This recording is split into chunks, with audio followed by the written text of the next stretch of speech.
Hello, everybody. Welcome to this guest speaker series. Thank you, Dr. Punit Saurabh, for joining us today and speaking on the topic World Geopolitics and the impact of COVID-19 on business and entrepreneurs. My name is N.M.Leepsa, and I'll be hosting this program today. We know that the COVID-19 have significant impact on our health as well as the health of business. We are now looking for various survival strategies both for ourselves and also for our business and economy. Today, we are going to hear from Dr. Punit Saurabh, who is one of my good friends during my PhD program, and he will be speaking from his experiences, his perspective about this current situation, and maybe at the end he will provide some kind of future outlook and solution to cope up with this challenge. Before that, let me introduce Dr. Punit Saurabh. Dr. Saurabh is a doctorate from Vinod Gupta School of Management, IIT-Kharagpur. He has been a research fellow of Department of Scientific and Industrial Research and have handled innovations funding and commercialization program of Science and Technology Entrepreneurship Park, IIT-Kharagpur. His areas of specialization includes entrepreneurial development, innovation management, family business practices, industry performance analysis, women entrepreneurship, innovation ecosystem, setups, etc. Dr. Punit has served various organizations from industrial perspective to academic community, and he has been also the editorial review board member for various journals.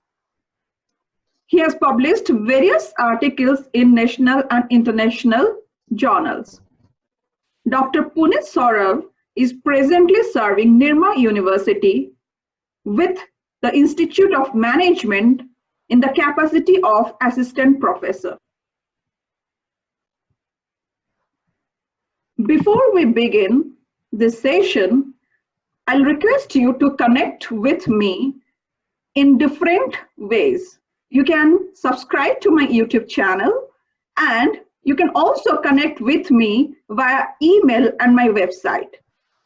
Now, I invite Dr. Punit Saurabh to share his ideas, his knowledge, his thoughts on this interesting topic, and my special thanks for joining us today and your commitment to share knowledge to the community. Dr. Punit. It's quite an interesting topic because we are today deliberating on world geopolitics and the impact of COVID-19 on business and entrepreneurs. And now, it's an interesting topic because it's not related and it's not limited to one of the countries, but now all are living in a shrinking world, which means all the world, all the nations have come together because there has been less of divide. We're all connected to this world. So if there is a situation that emerges in one part of the globe, we are all bound to be affected by it. And in this situation of a pandemic, who knows it better than we Earthens? Why? Because we are all facing the same problem wherever we are, whether be it in India or US or in China or Brazil. We're all getting perturbed. We're all in a situation and we are trying to work out a solution to it. But is there a solution coming? First, we need to understand that why the solution is not coming, because this is more like a black swan event. What do you call a black swan event? Now, black swan event is an event that was never planned. It is very disruptive. Never ever thought over it. We never prepared for it, And then the situation emerges, and then we come to know that we are taken aback. We never thought that there would be a pandemic and there would be so much restrictions coming our way that we'll have to stay in our home, there will be disruptions in the supply chain, and there will be issues with even direct connectivity at a physical level. Now, how do we, I mean, if we look at some of the facts, then we understand the gravity of the problem. It's a problem of immense proposition. Now, if you look at some of the current facts relating to COVID, we understand that close to 5 million cases worldwide, and that is going on, increasing. Some close to 1.5 million in US infected by COVID, right? And close to 100,000 people now have already expired due to COVID. That is just in America. But if you look at the data emerging from a country like India, then there are now close to 87,000 infected people across India. Some 2,800 people have already lost their life. And the destruction in terms of economic activity and the lives, is of unimaginable proportion. There has been a severe drop in the GDP. So what we understand, and that's not restricted to just India or America, but if you look at it, all countries are on the other side, and they're all facing a similar sort of issue. So what is the geopolitical connect to this disease that we are trying to discuss? Well, one geopolitical connect is that we are all connected. As we mentioned, there's a connectivity with respect to history, and there's a connectivity with respect to political aspects, and there are connectivity with respect to the geographical aspects also. So we understand that this is something that we are all connected to, whether we are sitting across any of the countries in any of the subcontinents. Somehow, we also understand that this has something to do with the gravity of the issue. And also, when we're talking about geopolitics, there are, of course, we discuss about some of the countries which are at the helm of the problem and the solution as well in some way, or are related to this crisis, right? So looking at it, at this point in time, you can say that China is connected to it because the experts say that the virus has emerged from one of the provinces. But of course, can we blame China for the fact that the disease emerged from China? Of course not. We cannot do that because diseases are a natural occurrence and they keep on happening. And the gravity of the disease at this point of time, look at this is completely new of this. We could have planned for it. Did we? No. So what is the solution? Well, the solution at this point of time, because the vaccines have not come, is that we prepare for it. The industry is preparing for it. The pharma industry all over the world, they're working out, trying to work out on a solution, a vaccine. But beyond that, social distancing is one of the solutions that we all understand that is quite important, that is being followed across the domain. With respect to the fact that when we're talking about China, we understand that yes, there's an economic connectivity, there's a political connectivity to it. And that's one of the reasons there's a geopolitical linkage. With respect to China and India relations, we understand that this is a $100 billion trade happening between India and China. With respect to the US, US and China, I believe there is something like a $400 billion trade happening between US and China. So how is it getting disrupted? The relations, the trade, somehow they're at the other end. And it is getting disrupted because of the supply chain issues creeping up. Now, with respect to India's relation with China, again, we have to understand that India has been one of the, India and China have been sharing the McMahon line. It's one of the borders that have been a bone of contention between both the countries. We have fought a brief war in 1962, but having said that, we have overcome the situation. There do happen some skirmishes like that happened in Doklam, and recently we have these issues. But having said that, it has to be mentioned that after 1962 there has not been any major disruption, any major war, or any major skirmish. We can say that if we can work out a solution, if India and China can work out a solution, solve the problems, then at one point of time, it would be good for not just India and China, but it would also be good for the world as well. With respect to America also, we have to say that there is an immense anger in America as well as Europe with respect to the fact that many of the population, much of the population has been affected. The trade has been affected, the business has been affected. But of course, we can always deliberate on who can be blamed for it. There are no one side to be blamed. It can the issues can happen from both the sides. Today we are going to discuss on the economic sides of the coronavirus. What has changed after coronavirus? Well, with respect to China, of course, there could be some trust issues emerging, and that would be something that would that China needs to work out. With respect to the fact that due to coronavirus, there has been a severe disruption in supply chain. Will lead to countries working on ways to lessen the dependence on China. That is something that China has to note down at this point of time and work out. Now, there have been issues with respect to the way India, China, and Europe, they had certain issues with respect to China. China had certain issues with respect to US and Europe and with respect to some of the neighboring countries. But those issues can be sorted out. At this point of time, I think it is important that we all need to work out a solution. And those solutions can happen if we work in a collaborative manner. For example, when we talk about vaccines, development of the vaccines, it has to be a joint collaborative effort. Now, things are happening in China also. We understand we depend on China, the world depends on China. And the fact that that dependence at this point of time in the near future can not be done away with, because China is a major player and the world needs China.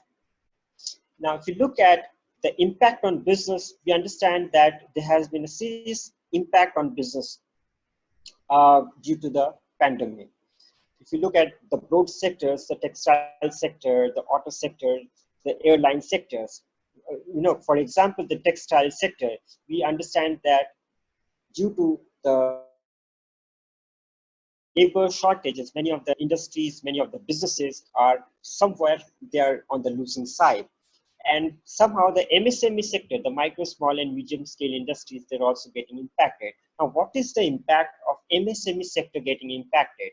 Well, we need to understand that for a country like India, there are 63 million entrepreneurs who work in the MSME sectors. 63 million people who work in the MSME sector. And that is the amount of jobs that it creates. But beyond that, it also adds 70% of the GDP in terms of contribution of the MSME sector on the GDP. It's more like 70% for a country like India. So what we realize is that the pandemic has a severe impact on the MSME sector. This was with respect to the textile sector, but beyond that, if you look at the auto sector also, cars have stopped being, no one is buying the car at this point of time. There has been a severe breakdown in the supply chain. Beyond that, the manufacturing of these cars has stopped. With respect to the airline sector, we understand that the airline sector has been left grappling. Major airlines are now close to bankrupt.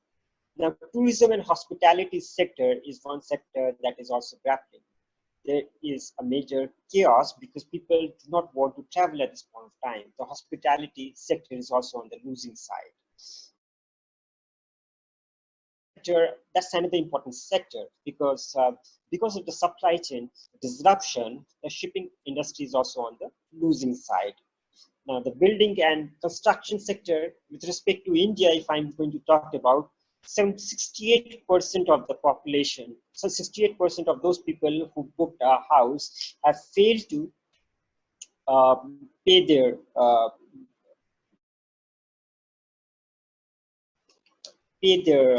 installments because of this disruption. That shows how much we are grappling with the situation. Now, having said that, this is one of those major impacts on the business, but of course, the opportunities in the sectors also abound.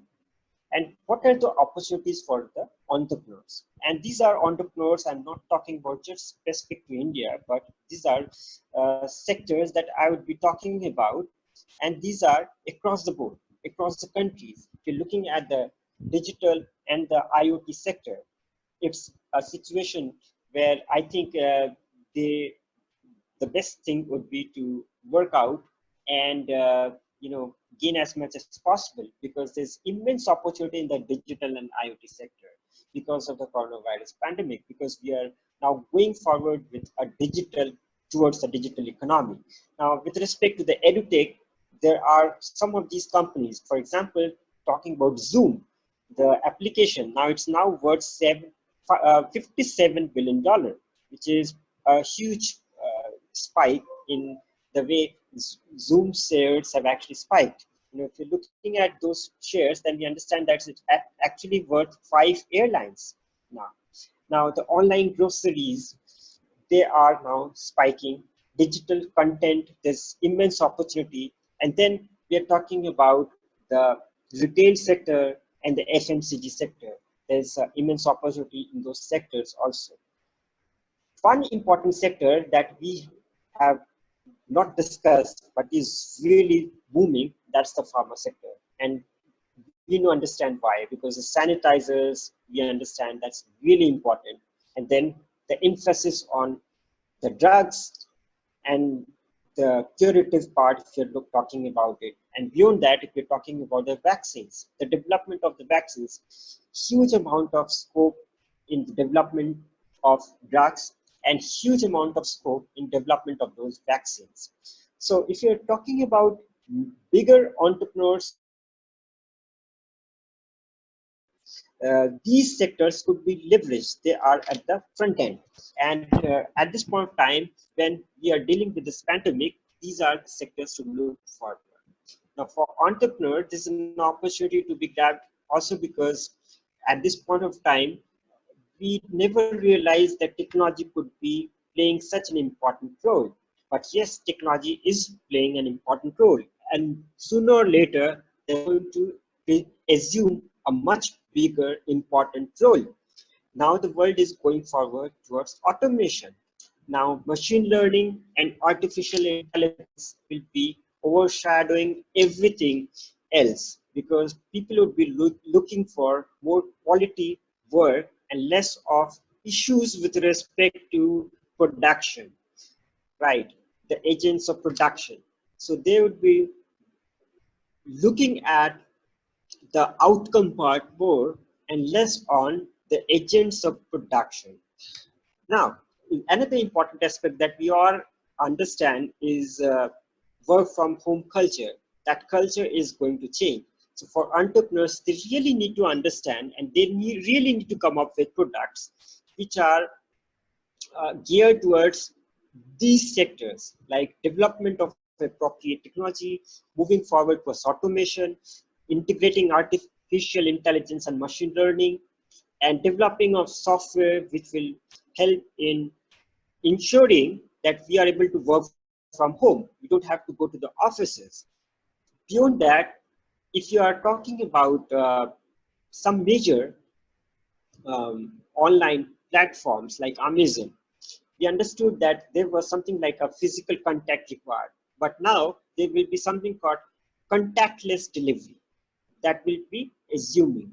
importance, which means, yes, online delivery would be important, but beyond that, there will be one more important aspect, that we will no longer have to remain in contact with the person, with the delivery guy in some way, because it has to happen in some way or other, and there would be technologies to ensure that contactless delivery takes place. It can happen sooner or later, and maybe it is happening. Maybe it started 5 years back. I'm talking about uh, the drone-based delivery, where things can be delivered at your doorstep and without any human intervention, right? Now, in this era of coronavirus, one thing which has assumed importance is the importance of data and security. We understand that this is something that we all need to understand its importance. It is of value. It's of value to a gigantic proportion. There's another opportunity in the renewable sector. Having said that, we understand that the crude oil prices are on the record low. So can that be an opportunity for developing countries like India? Of course, yes, because India had been spending huge from the mid countries. But what about those countries which had been relying on oil as one of those important export products? So those countries in the Middle East, like Saudi Arabia or UAE or any other Middle East countries which had been depending on oil as one of the major components of exports, they have to look at ensuring that there is a broader base and the less dependence on oil-based businesses. For example, maybe they have to go forward with emphasizing on um, tourism generation, uh, monetary value generation through tourism, hospitality, or some other ways, right? So this is something that the entrepreneurs anywhere in the world needs to work upon. Now, one important thing that needs to be highlighted is the role of the government. We understand the role of the government as a prime mover is really important, because they're the ones who decide the path towards the progress of the nation. And they're the ones who take the decisions. They're the ones who help in the execution of the decisions. So the role of the governments at any place is also very important. At this point of time, what we see at different places, including in countries like India or in America or in Europe, that there has been a lot of uh, uh, effort being made to invest in the country or promote investment or promote business. Packages have been released. Some incentives have been provided. For example, in a country like India, the government has provided a package of 20 lakh crore, which is close to $259 billion, to assist the MSME sector, to assist in localization, to assist in less dependence on supply chain, on external factors. So these are some of the efforts that the government can work upon. Having said that, we also need to understand there are the other pitfalls associated with these packages. For example, that might also lead to burgeoning NPAs. And again, this could be a worrisome situation for a country like India, which is already reading under fiscal pressure. So at this point of time, let me tell you that for entrepreneurs, there are both sides associated with it. You also need to understand that at the heart of entrepreneurship is looking at the problem and trying to find out the solution, and looking at the pain point and looking at the problem. So how do you evaluate, how do you observe the problem is, for an entrepreneur, is very important, that you observe the problem and then you customize the solution based on the pain point, based on the problem. You actually need to solve the problem, and you have to take this entire thing head on. So this is something that I would be emphasizing. And beyond that, let me tell you, there is one, I'd end it with one important saying. In Chinese, there's a saying that crisis and opportunity have the same words. So how do you convert a crisis into an opportunity?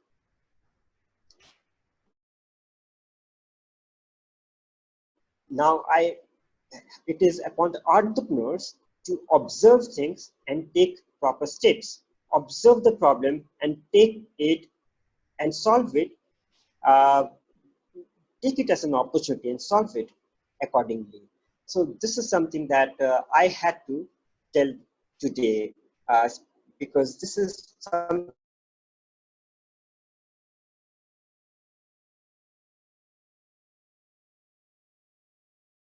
on this issue.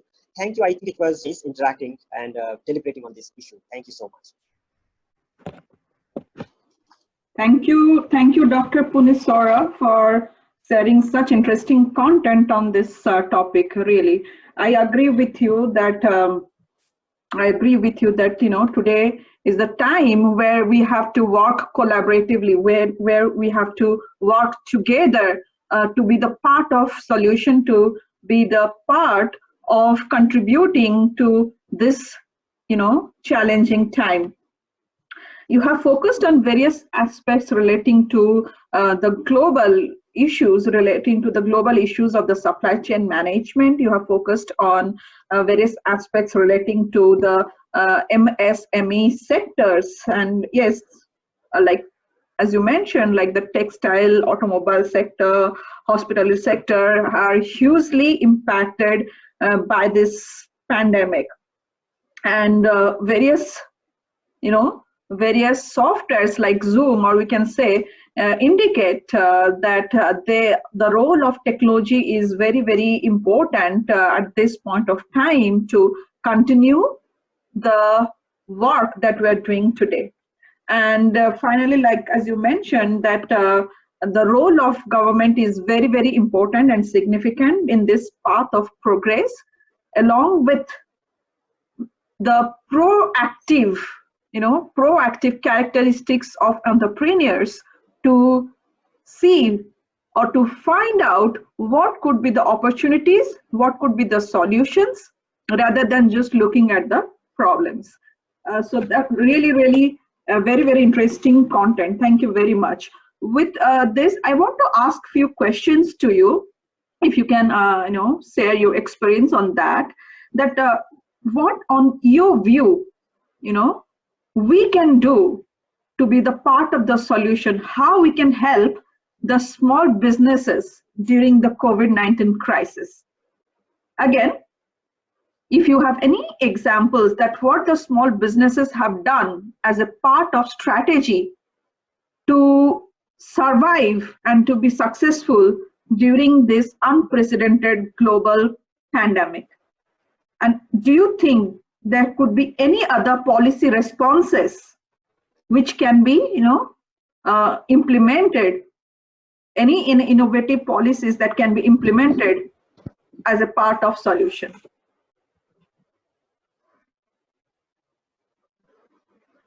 A very interesting question.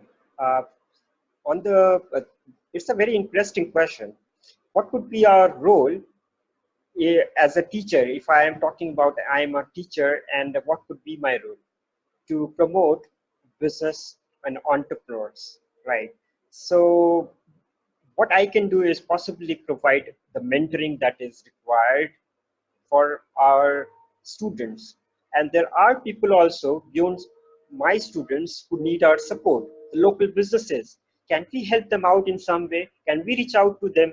Isn't that our duty to reach out to them and provide our support? Of course there is. So if you go to a shop, if we meet a local entrepreneur, a small entrepreneur, we understand things much better. But having said that, they are practitioners.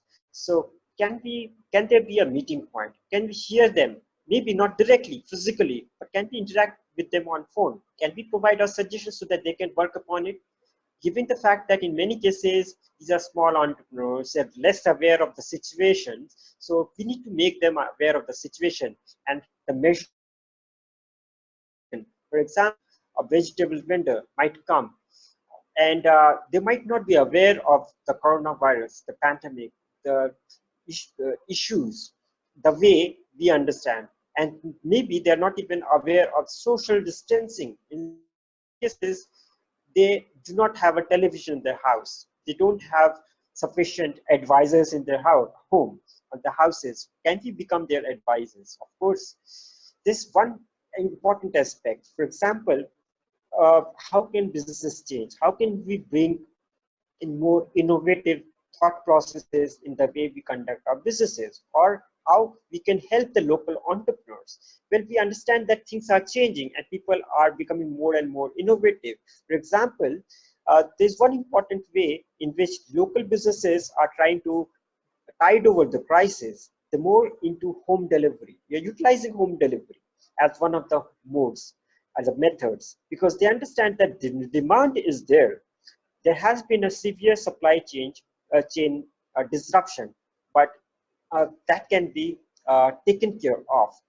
They can be sued, right? We can work out a solution, and the way we can work out a solution is trying to understand the problem from both the sides. It's very important that we look at the feedback part. From the feedback part, we understand that the person's perspective, the seller's perspective, and the customer's perspective. Both the perspectives are important. How we need to realize that situation, that the seller, they might be having some important issue that needs to be taken care of. Even they are worried about the situation. They do want to conduct businesses, but it has to happen in a safe mode. So how do we work out a solution? That is something that is very critical to understand and work out a solution, and maybe we can do away with the supply chain disruption from a local perspective, right?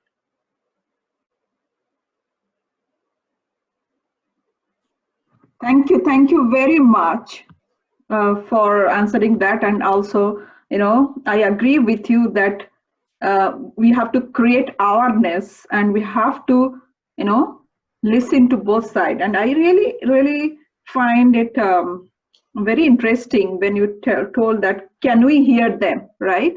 So we have to actually hear, we have to listen them, and we have to discuss together collaboratively to find a solution. With this, I want to wrap up this session, and I want to thank you very much for taking your time and you're putting your efforts in attending this webinar and sharing your knowledge with us today. Thank you. Stay safe and strong, and we are in this together. Thank you so much. It was a pleasure being part of the webinar. Thank you.